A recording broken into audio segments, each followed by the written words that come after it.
Good morning. আমরা আজকে ধান জমিতে রয়েছি। এই যে ধান জমি, এই ধান জমি দেখুন কাঠি গোল হয়ে গেছে। এরপরে 2-3 দিনের মধ্যেই কিন্তু আমার শীষ বেরোবে। এই মুহূর্তে আমরা কি করব? এই মুহূর্তে শীষ বেরোবার আগে আমরা যে কোনো ফাঙ্গিসাইড দিই, কারণ শীষ ঝলসা রোধ করবে এবং তার সাথে সাথে শীষটা পতাকা পাতা যেন ভালো থাকে। আর একটা আমাদের কাজ করতে হবে, এই সময় আমাদের ফলন বেশি পাবো, চিটি আগড়া কম হবে, প্রতিটা দানা পুষ্ট হবে। সেই জন্য আমরা কি ব্যবহার করতে পারবো? সেই জন্য এই গোদরেজ কোম্পানির ডবল রয়েছে, ডবল হোমোবেসিলাইট টেকনিক্যাল।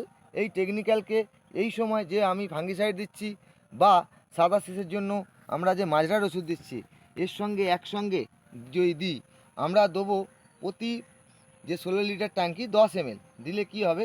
চিটি আগড়া কম হবে, প্রত্যেকটা দানা পুষ্ট হবে, পোড়াক সংযোগ হবে এবং তার সাথে সাথে কী হবে? আমি ঝকঝকে চকচকে ধান পাবো। সেই জন্য আমরা এই ডবল যদি ব্যবহার করি, ঝকঝকে চকচকে ধান এবং প্রতি বিঘাতে আমরা 2 থেকে 3 বস্তা ধান বেশি পাবো, এই যদি আমরা ডবল দিই প্রতি 16 লিটারে 10 ml। সুতরাং আপনারা বুঝতেই পারছেন ধান ঝকঝকে চকচকে করা এবং তার সাথে সাথে ফলন বেশি পাওয়ার জন্য ব্যবহার করব গোদরেজের ডবল। ধন্যবাদ।